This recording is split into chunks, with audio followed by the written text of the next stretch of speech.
I've always found skateboarding fascinating. It blurs the lines between sport and culture, but it's often seen as a hobby for rowdy teens. I got my first skateboard when I was 9, but after a while of practicing here and there, I eventually gave up. I was too nervous to go to the skate park alone. I didn't know anyone else who skated, and I couldn't bear the thought of big groups of boys just watching me and judging. This gal is hot. Patty McGee is known to be skateboarding's first female professional. Having gone pro in the 60s, she speaks very briefly on the representation of women in the scene over time. Was there any like sexism? Did you have to deal with any weirdness? Oh yeah. In an interview, Patty was asked, "Why do you think women have been excluded from skateboarding in the past 30 years?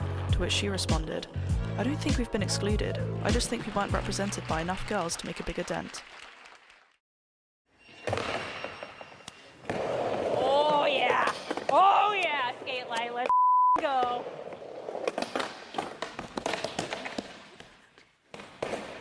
Who waxed that? When I decided to take it towards the route of becoming a professional, the industry is so male-run and dominant. I was very much just typically the only girl on the crew skating with everybody. It was definitely just realizing that and being like, all right, failure is not an option, I guess.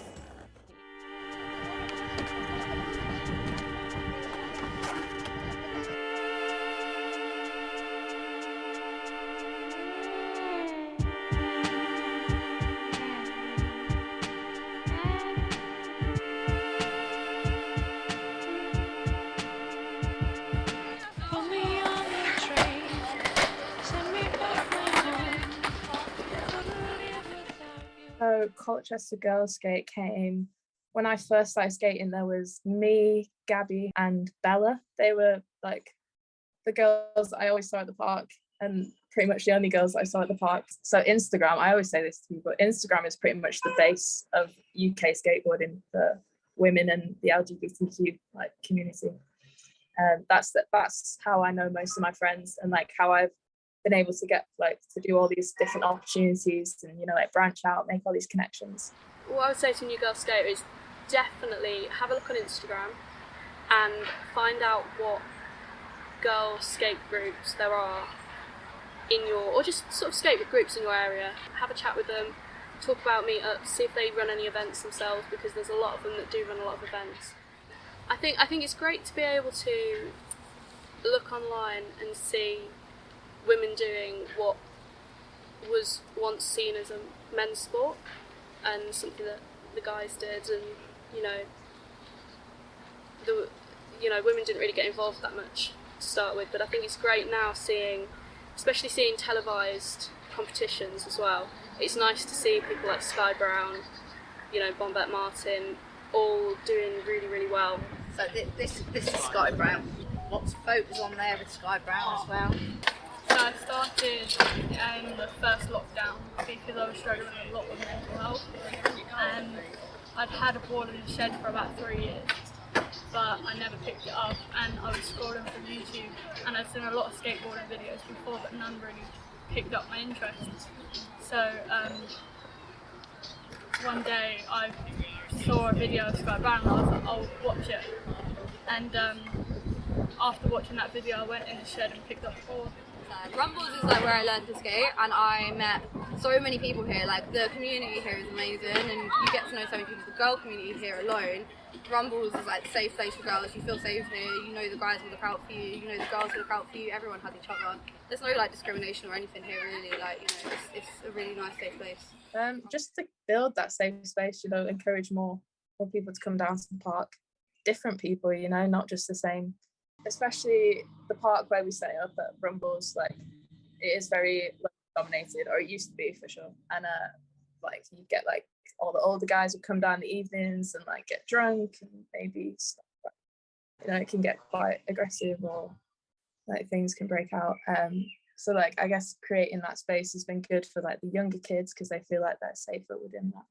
Really good for our mental health, and you're out in the sunshine, you're out communicating with other people, lovely community down here. We come down quite early in the morning to get good old skating before it gets too crowded, because she's not very good with crowds.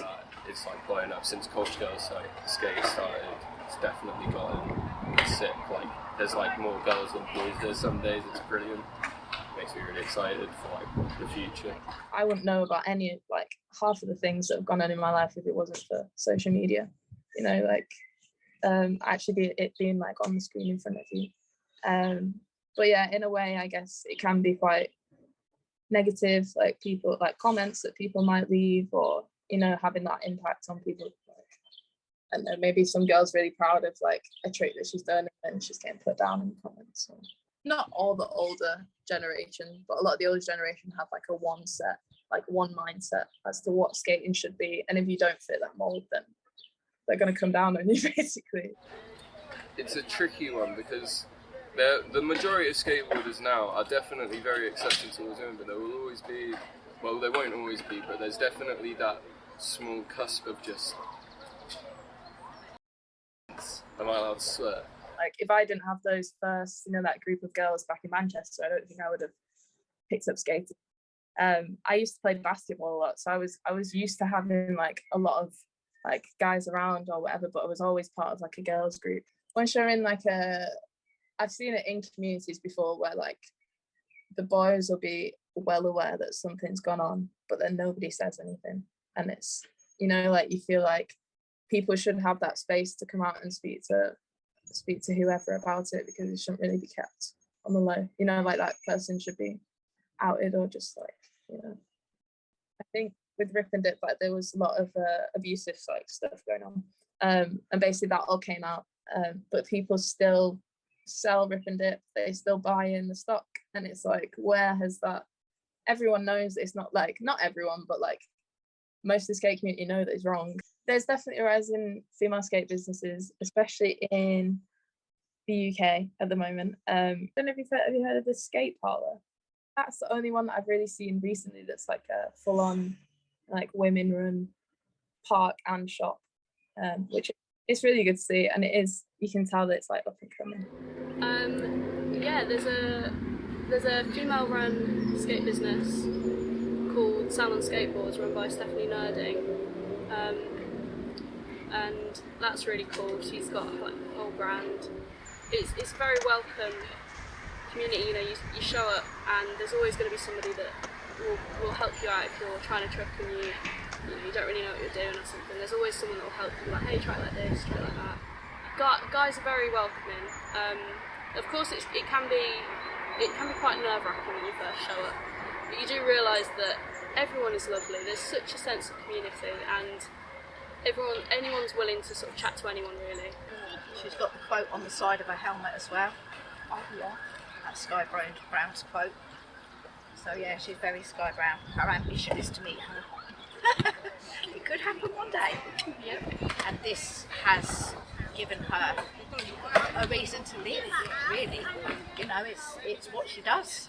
And she does it really well, and she's doing so good on it now. You know, when we first started coming down here, you know, there was only one other person down here when we first came down here, and he sort of like encouraged her straight away, you know, which was a good vibe. So then we started to come down and meet more people, and then it's the social aspect of it, which is really good for her as well. And even my friends that don't skate, like when they find out that I skate, they're like, oh, like you actually go down and skate and you're not worried about all the guys and stuff. And I'm like, yeah, no, like just come and you can bring so many more people into it. So women are definitely getting more and more. They see the other girls doing it and they're like, oh, they can do it, I can do it. So it's nice. A bit of female empowerment, a bit of friendship, a bit of community, and so yeah, girls, get down skate park, come down, it's fun. So I actually have a friend called Ellen who's teaching skateboarding out in Palestine right now, and there's little girls who are getting on a skateboard who only found out what it was like 2 years ago. So at the moment, we're encouraging children to obviously pick up a skateboard. It's not like a big sport around here, not a lot of people do it. Just saying to people, like, if you want to do something, you know, you've got to go for it. And it's not just in skateboarding, it's like everything.